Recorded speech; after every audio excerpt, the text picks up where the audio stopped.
This is the Demystifying Mental Toughness podcast, hosted by David Charlton, and you're listening to this podcast to help you build your own mental toughness, or so that you can support other people or your clients better. Either way, you will learn more about developing this plastic personality trait that all but guarantees that you will perform better and lead a more prosperous life. Welcome back to the Demystifying Mental Toughness podcast with David Charlton. So today we're back on track. The 4 compilation episodes from the previous 100 episodes are all over and done with now. I was going to do a special few episodes. However, as seems to be the norm at the moment for myself, we've had some problems at home with children, with illnesses. So I'm having to revert back to type. Today, then, you're going to hear from a professional rugby player, someone who's played the highest level for Leicester Tigers, London Irish, Newcastle Falcons, Wasps, and is currently plying their trade out in the United States. We talk about sports psychology and mental toughness in professional rugby, the types of challenges that he's come up against, the things he's learned, and we also talk about his potential future career too. Enjoy the episode with Sebastian De Chaves. So Seb, how would you describe mental toughness in elite professional rugby? For me, I'd say mental toughness is being able, on an individual level, being able to get your job done, being able to perform your role to the best of your ability when things aren't particularly going your way. And I'd say, the most mentally tough players I've played with and played against, when things aren't going their way, when things aren't, when they don't really want to do certain things, when they have to change their plan, they just get on with it straight away and they execute under massive amounts of pressure. But also, like I say, things haven't gone to plan and they still just keep on believing in themselves and executing their job. So I'd say that for me would be a definition of mental toughness. If we're honest, things not going your way is a common thing in sport, isn't it? You probably fail more than you actually win, if you like. Yeah. So, that's got to be a big challenge as a professional rugby player. How have you dealt with that in the past in your career? I think it's got better as a coaching tool, but I think as an individual, I always try in my head see as many things that could possibly happen and see as many possibilities that are going to happen on game day.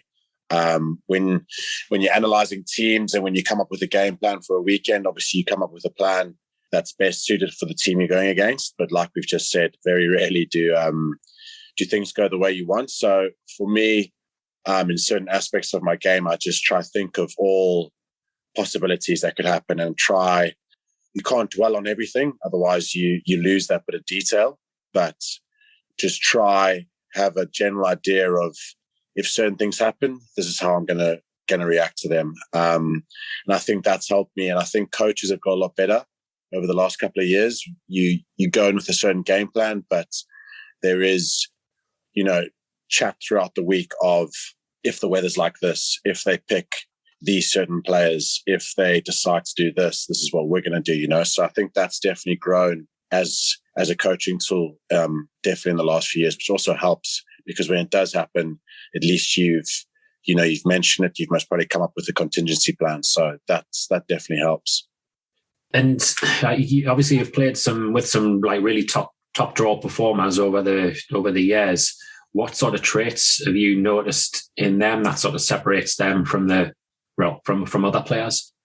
I'll definitely say the top players that I've played with have always focused on things that they can control. So it's always their preparation. I think preparation is one of the big things that separates some of the top performers from the rest. No matter what the weather, no matter how they're feeling, no matter what's going on around them, their prep pretty much stays exactly the same day in and day out, week in and week out. So I think that's a big thing. Like I mentioned, they always just focus on the controllables, what things that they can control, like their prep, like the calls they make, like the way they see the game. I think they always just focus on that. And I'd say just staying level-headed. I think a lot of people, there's a misconception of the best players in the world don't make any mistakes, but actually they make just as many mistakes as everyone else. But I think the best players are just really good at forgetting them and going on to the next job straight away. Or if they make a mistake, they make up for it straight away. I think they're quite good at forgetting what's just happened and just keep on continuing with the plan, continuing with their game. And I think that's one of the big things that separates top performers from the rest. Yeah. Yeah. So as you say, that they're not going to get caught up too much in the past when they've made a mistake, or then potentially get overwhelmed worrying about the next 20 minutes, 30 minutes of the game. They're going to be in the present moment. Have you yourself worked out any real strategies that work for you to stay in the moment? Yes, I try. If I make a mistake, I try to say to myself to rectify, break the. If you see a mistake as a negative, try break that negative role, and next thing you do must be a positive, and then you start going onto that positive role. So I've tried. Doesn't always work because games get pretty frantic sometimes. But if I make a mistake, the next thing I want to do must be positive, must be something that's going to help the team, help myself. So I try to do that, and also if it's just having that next job mentality, just having the, okay, it's done. What is my next job? What is the next thing I need to do to help the team? And those two things overall definitely helped me to just get focused. And also recently, if there's a break in play, just being able to take a couple of deep breaths and just bring myself back down to neutral, because especially within games, it's a very high stress environment, but then you make a mistake, it adds to the stress, and you can sometimes get a little bit worked up. So if you've made a mistake and then there's almost immediately a break in play for whatever reason, just take literally 2 or 3 seconds and just try calm everything down. And then I find that I start thinking a lot clearer and start realizing, okay, sweet, that's done now. There's nothing I can do about it. But what's the next job? What's the next call? What's the next play type thing? So yeah, that's definitely helped.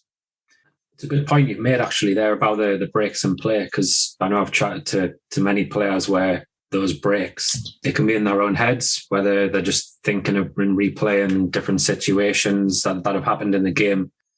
And as you say, it's probably not entirely helpful to do that in some ways.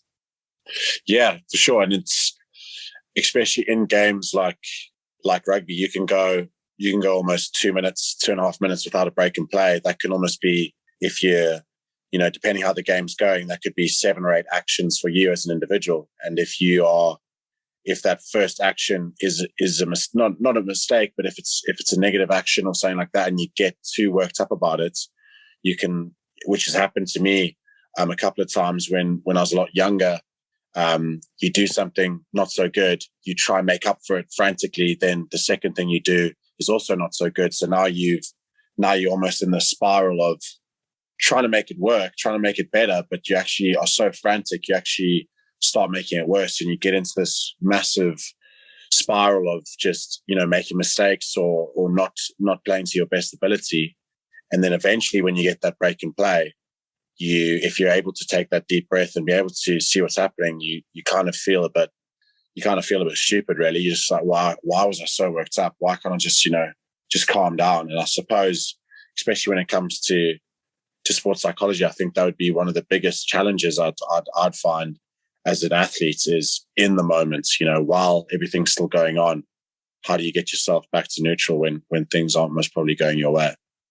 Yeah, because as you say, if you're going to get yourself worked up, and this, I suppose it's going to be different for everybody. You might experience more tension in your body. Some will.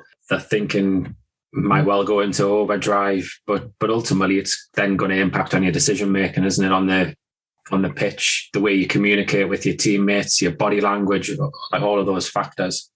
Yeah, once you, as I say, it's happened to me in the past, and when I look back at video, I'm just like, what am I doing? You almost forget structures, you forget calls, you forget what your role is. You, like you say, your communication goes out the window, and you can even see it sometimes if it's really that bad. You can almost see it how frantic you are, and you like I say, when you watch it back and you're just like, what?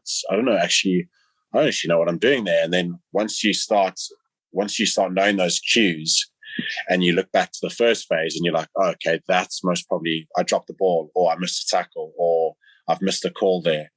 And then all of a sudden you're like, okay, so that started there, and then I'm running around like a headless chicken, and okay, that's the second mistake there. Okay, now I can see the pattern of why I'm behaving like the way I'm behaving. So yeah, definitely it's something to be aware of for sure. Is that something that video is actually quite helpful for as well? When you're looking back at that's some of those sort of mistakes and challenges that you come across. Yeah, 100%. I think every player, whether they say they do or don't, they always watch themselves. They always, when they're watching back the team, when they're watching back training, you're always watching yourself to make sure you're moving well, because you're always constantly getting feedback from coaches. So the D coach is talking to you about your spacing, your line speed, your communication. The attack coach is speaking to you about your depth, about your running lines, about everything. So you're always constantly, when you're on D, okay, I'm looking for X, Y, and Z. When I'm on attack, I'm looking at X. So every single day you're watching yourself, and when you've played well, when you've trained well, you look at that, you're like, okay, cool, that's what I try. That's what I'm going to try repeat every single day. And it's because you're so used to watching yourself. When you are frantic, when you are just, almost trying too hard and trying to force it, you can tell straight away in your body language, like you mentioned a little bit there earlier, like, tensing up or just being so aggressive and frantic, you can tell straight away. So it is quite, once you know that's happening, then you can start, almost working back and being like, okay, when did this start? Why did it start? And how can I stop it? I'm quite intrigued to dig in a little bit more about this video stuff then. So I suppose in your experience, you've worked with sports psychologists in different clubs, I expect. Yeah. Have the sports psychologists worked closely with the video analysts in that way, or what's your experience has been? In my experience, no, not so much with the video analysts, but they work closely with the players, and they work closely with the coaches. So whether that helps the way the coaches analyze the videos, I'm not too sure. But for me, I haven't really experienced directly. Maybe they could be working, in the background that we just don't know. But for me, I see how sports psychologists work, obviously directly with the players as individuals, directly with the players as a team, and then they also work with the coaches. So, yeah, that could be something that's, I suppose it would be hard to pick up those little cues. I would pick them up for myself because, as I say, I'm always so used to watching myself. So someone who's watching me for the first time, or doesn't watch me as often as I do, might not be able to pick up those cues of me being frantic or being really nice and calm,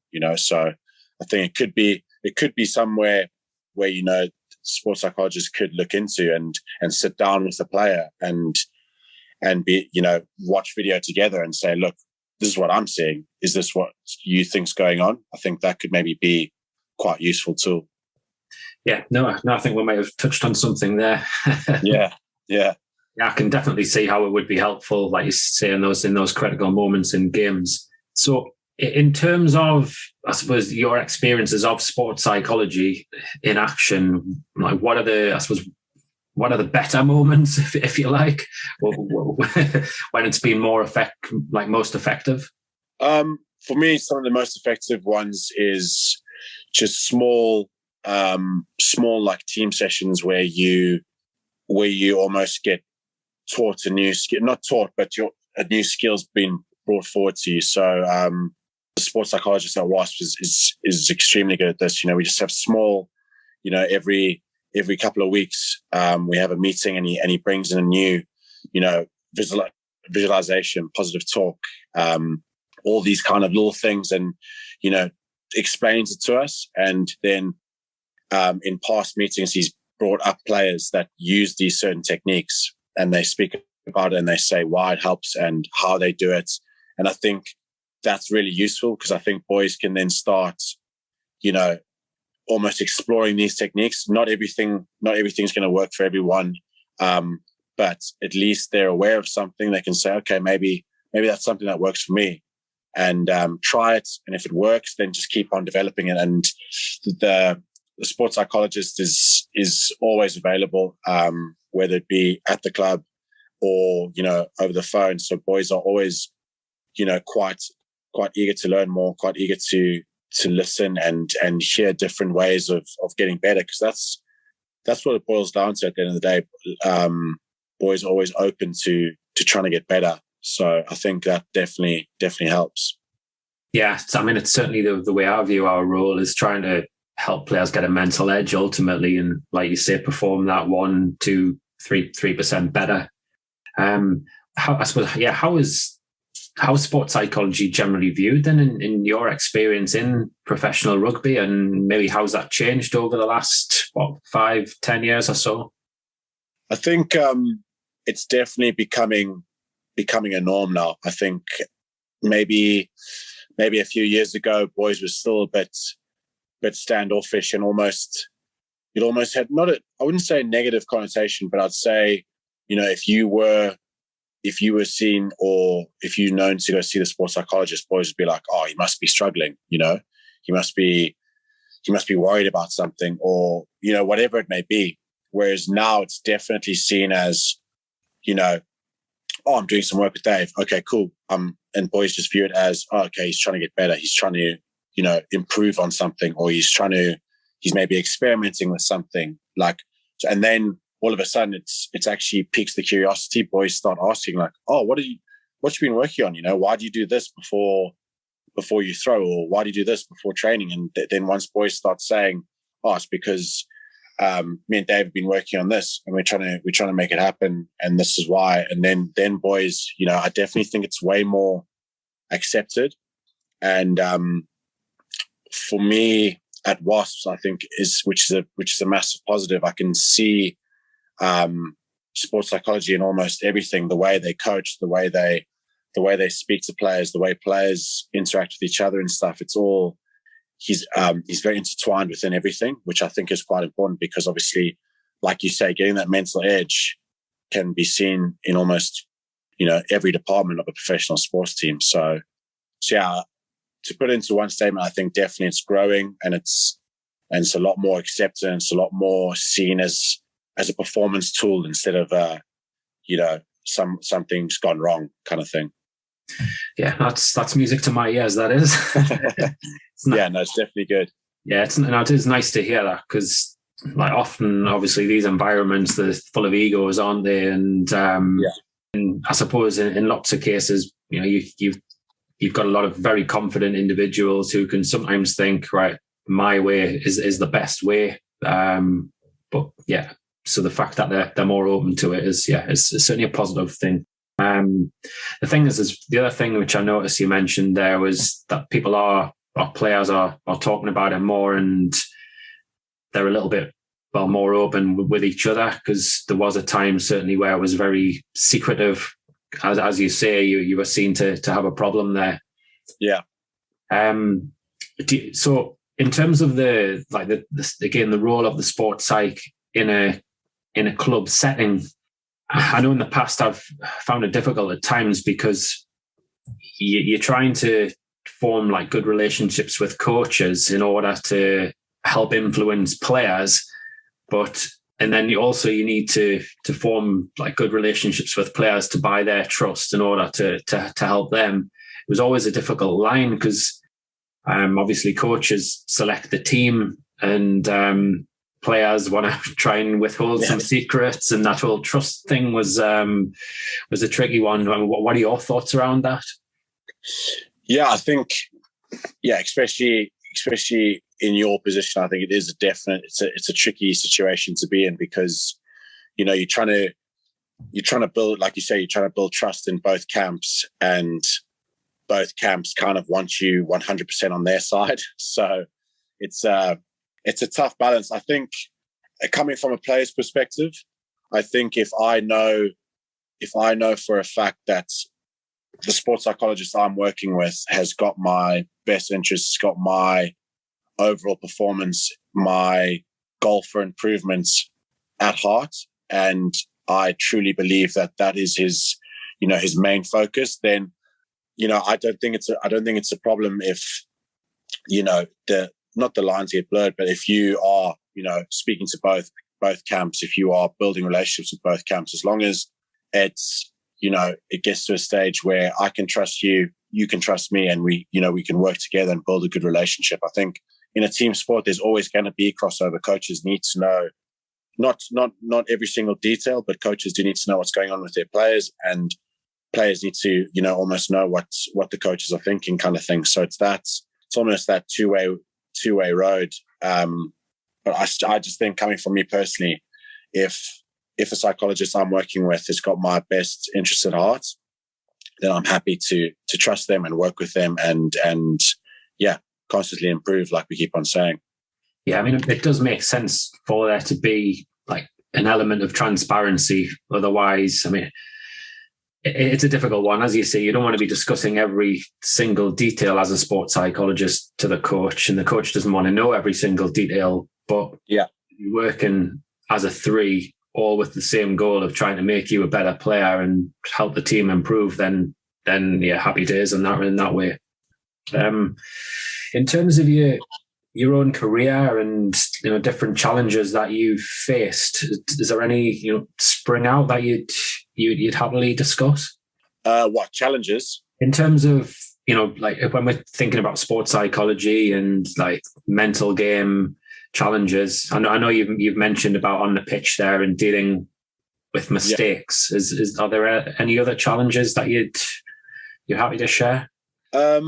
I think some challenges come when I think a player is not. If a player feels like no matter what they do, they're not going to get selected. They're not going to find their way back into the team. I've had it in the past where and it happens, and it happens to a lot of players. Some new coaches come in and they just, maybe for whatever reason, they're not your biggest fan, and game time starts taking a little bit of a plummet and stuff. I think one of the challenges there is, which I most probably didn't handle as well in the past, but I think you've just got to keep on.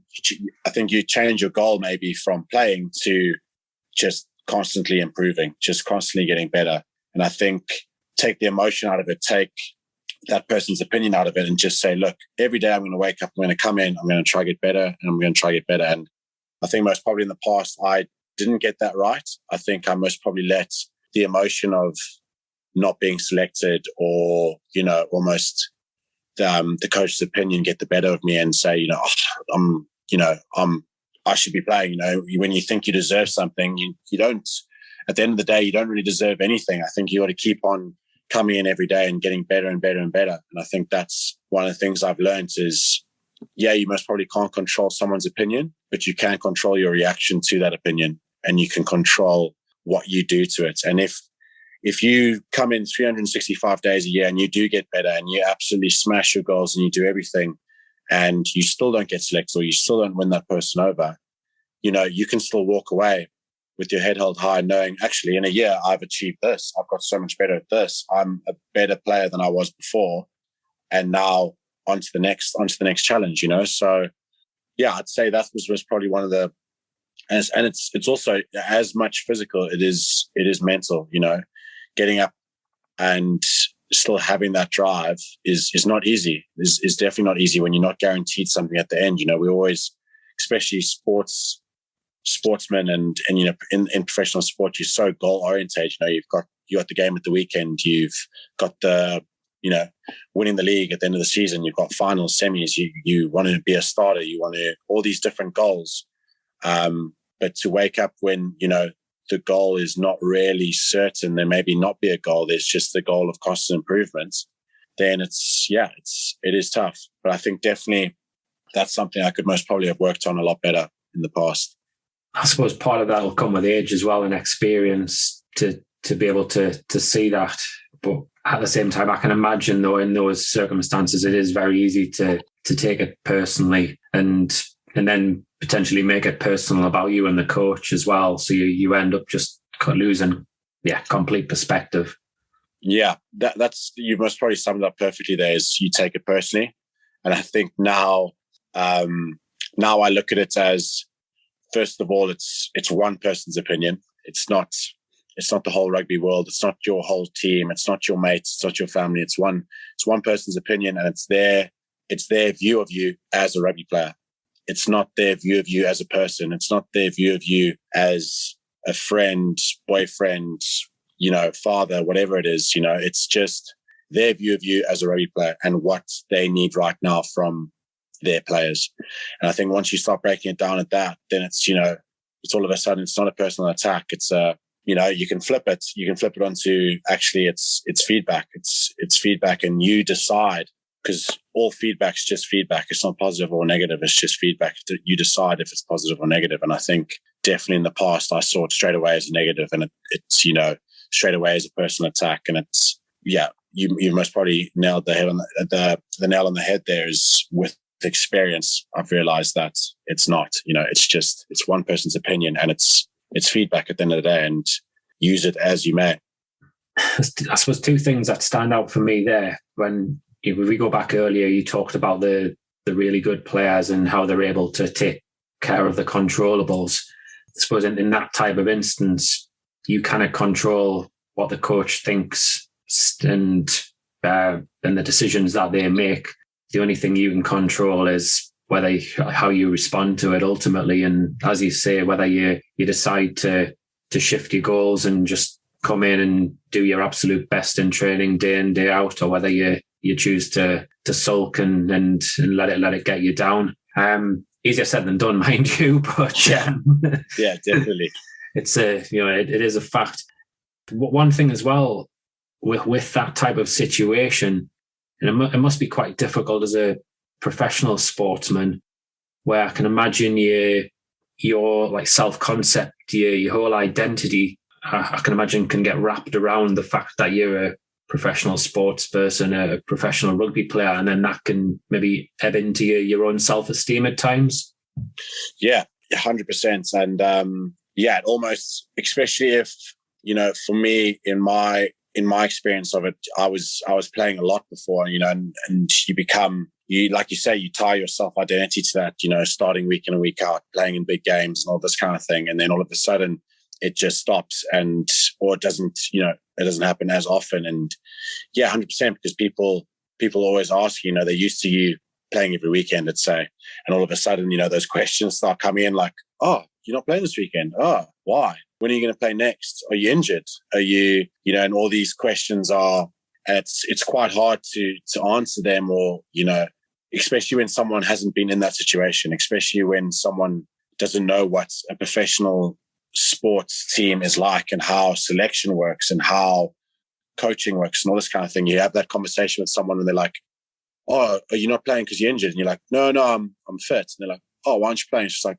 oh, well, I haven't been selected. And they're just like, oh, and they give you that look of like, oh, okay, you've obviously lost it, or whatever it is, it's that whole understanding of how things happen is not really, and it's a vicious circle, because you don't really want to get into the details. They don't really understand it. So you just kind of end off with that like awkward, like, oh, well, I'm sure you'll be playing soon. And you're like, yeah, hopefully, it's like, it's just those awkward, yeah, exactly. It's like that does sound very awkward. Yeah, exactly. So, and that just adds to it, but there's nothing much you can do. I think one of the key things I noticed there from what you said, the questions that you're likely to be getting from friends or whoever it is, why you're not playing, and it's all attached to you, the rugby player, isn't it? It's not a case of they're picking up the phone and sort of saying, how you doing, how are you, and about you, the person. It's like I say, it's all centered about you, the rugby player, which then has an impact on how you feel about yourself ultimately.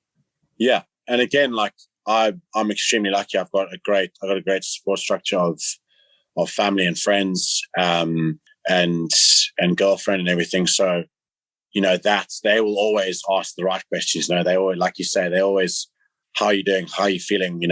Very rarely would you talk at length about rugby. Your mom thinks you're the best rugby player in the world and doesn't understand why you're not getting selected. So that's just fine, So having that base is awesome. But I would definitely understand if you didn't have that base, or maybe if you were very young and inexperienced. I could see how those, like you said, those questions are almost like a hammer blow to the self-esteem, to the self-belief, to the confidence, because when those questions are getting asked, you're answering them yourself, but you're also not 100% sure that, I'll be back soon. But in your mind, you're like, will I be back soon? It's those kind of uncertainties that are never fun. So I think definitely having a secure base outside of sports and that little bit of maturity, that little bit of experience helps a lot with that. You mentioned there about the secure base outside the sport. I can imagine as well in that type of scenario, like just having other things away from the sport is important, things to distract you. But what's your go-to there, or what's your take on that?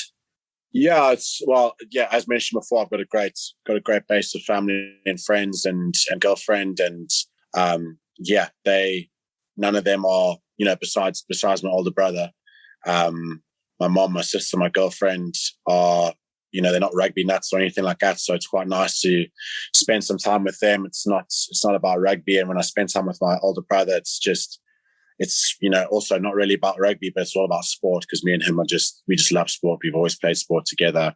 So that side of it, I love getting away with the family and just, switching off. And then also I'm currently studying. So I studied a business and sports management degree. And then now I'm just about to complete a master's in psychology. So hoping to also get into sports psychology, and it's a long journey ahead of me, but the goal right now is to hopefully get fully chartered and qualified and start basically doing what you're doing, working with athletes, working with teams. And so that's obviously, it's a lot of work, but I'm really enjoying it. I find it extremely helpful, coming back from a session, whether it be a good session, whether it be a great session or a terrible session, and just refocusing, having something to eat, and then sitting down and doing a couple of hours of work that I've never done before. I've never learned developmental psychology. I've never learned cognitive psychology and all these kind of subjects that are coming at you. And it's quite nerve-wracking at the start, but I'm really enjoying just something new. For the last 11, 12 years, rugby has been my life, and I love it. But it's nice to have something completely different that challenges me in a completely different way. Yeah, it's certainly exciting times ahead, and like different times. Yeah, very different, but yeah. So what would your message be to the coach who lives, breathes, sleeps rugby, 24 hours, and can't quite see that players should have something extra outside of the sport? Yeah, I think it is so tough. It is because you don't want players distracted. But for me personally, I've always found that when I have something else outside of rugby that's challenging me in a healthy way, that's keeping me busy in a healthy way, it's always translated into my training and my games. I think I've always played some of my best rugby when I've got stuff going on outside of rugby, because I think it affords the ability for you to mentally refresh, because you're not coming home and you're not sat there staring at the wall and worrying about that tackle that you missed in training, or that pass that you threw to the floor in the game. You're not sat there just going over it in your head for 3 or 4 hours at a time, and sleepless nights and all this kind of thing. It's good to, you make a mistake maybe at training, you learn from it straight away, and then when you come home, that's that done. And then you've got something else to focus on. And when you wake up in the morning, it's just full on. You're nice and fresh because you haven't really been thinking about rugby. So now you can wake up and you've got the whole training day, just, run straight headfirst into it, 100%, think about it, and just focus on rugby. That's all you're worried about. And then again, once training's finished, reset onto something else now. And I think it's just that constant challenging of different things, but it's also that constant refresh. You're not just going over stuff in your head the whole time, every single day. I think you just mentally exhaust yourself at the end of the day. Yeah, and I imagine that's probably one of the battles that young players who maybe just signed their first contract or trying to sign their first contract will go through, because they'll be working so hard and that they want it so much that they can just over sort of consume them. So yeah, what would your, if we're thinking about three key takeaways from our conversation, what would they be for that young rugby player who's coming through? What advice would you give them?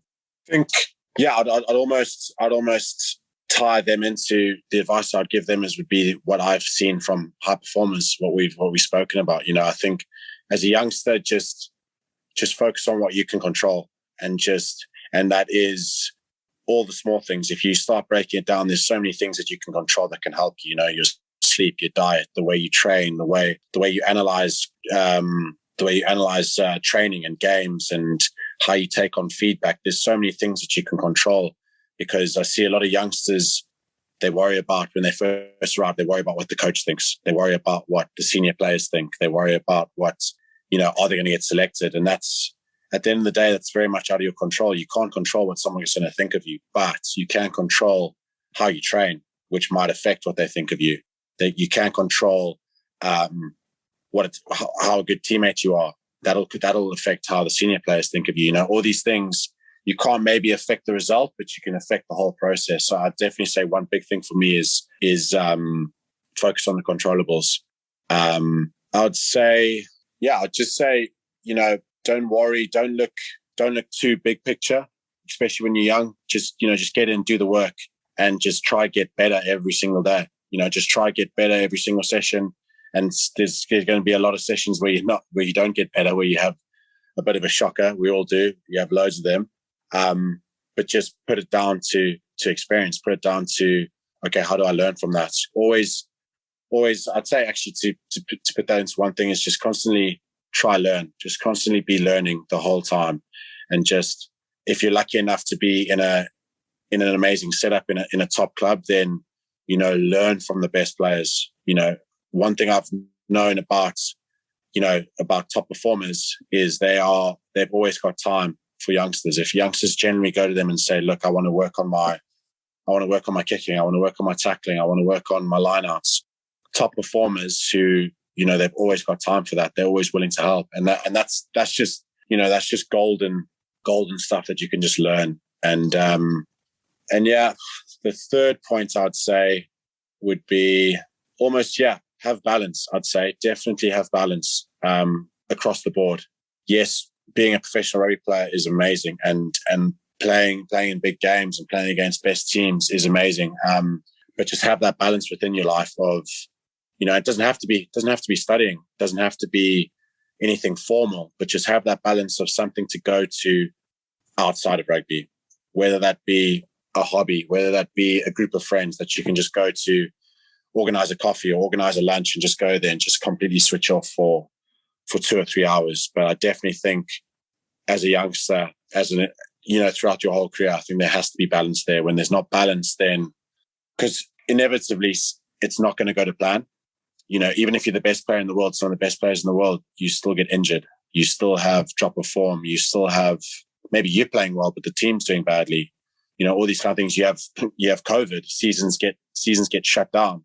And if there's no balance there and that gets taken away from you, I see a lot of players, they're a bit lost, and they're a bit, maybe turn to things that aren't conducive to development. And, and that's where a little bit of friction starts. So I think definitely find balance, and it can be anything. It can literally be anything, but find something outside of rugby. And I think if you focus on those 3 things, I think you're on the right path, definitely. Fascinating stuff, that is. So as you said, the controllables was number 1. Always seek the learning from situations and high performers. Number 2, and then the last one there, balance. Love it. Whereabouts can the listeners find you? Should they want to reach out to you and ask any questions and get in touch? I'm on pretty much all platforms. Well, not all platforms actually. I'm on Instagram and Twitter at Seb De Chaves. And anytime, just drop me a DM, and happy to chat, happy to hop on a call and just have a chat if people want to get in touch. So yeah, all good. Brilliant. Okay, well, big thank you for your time, and I wish you the best of luck with your well, I was going to say your new career, but that's not quite a new career just yet. Still a while to go, but the future career. Yeah. Oh, thank you so much, and I really appreciate you having me on, and thanks again. Cheers. I enjoyed that conversation there with Sebastian. He passed on some excellent nuggets of advice there, and the bit where we talk about challenges and the fact that in professional sport and sport in general, and life for that matter, we're faced with setbacks, obstacles on a regular basis, and it's very easy to be derailed. It's very easy to get down on yourself, to get distracted. And I just want to draw to your attention that I have a free resource on our website called the Focused Athlete Checklist. You'll find in there a range of ideas and resources that you can go on to utilize for yourself, or if you're a coach with your athletes, and you'll likely find it very, very helpful. I'm sure in the checklist, there'll be certain elements there of what myself and Sebastian have talked about too. So feel free to go ahead and download that, and I look forward to speaking to you next week. Enjoy your week. If you enjoyed this episode of the Demystifying Mental Toughness podcast with David Charlton, do check out my website, sport-excellence.co.uk, and my online sport psychology resources. Sport-Excellence website has essential resources for anyone looking to build their own mental toughness, or the mental toughness of their athletes or teams, or if you want to achieve peak performance more often or optimal functioning. The Sport Excellence website has everything you need to keep moving forward and thrive. So go on, head over to sport-excellence.co.uk to find out more.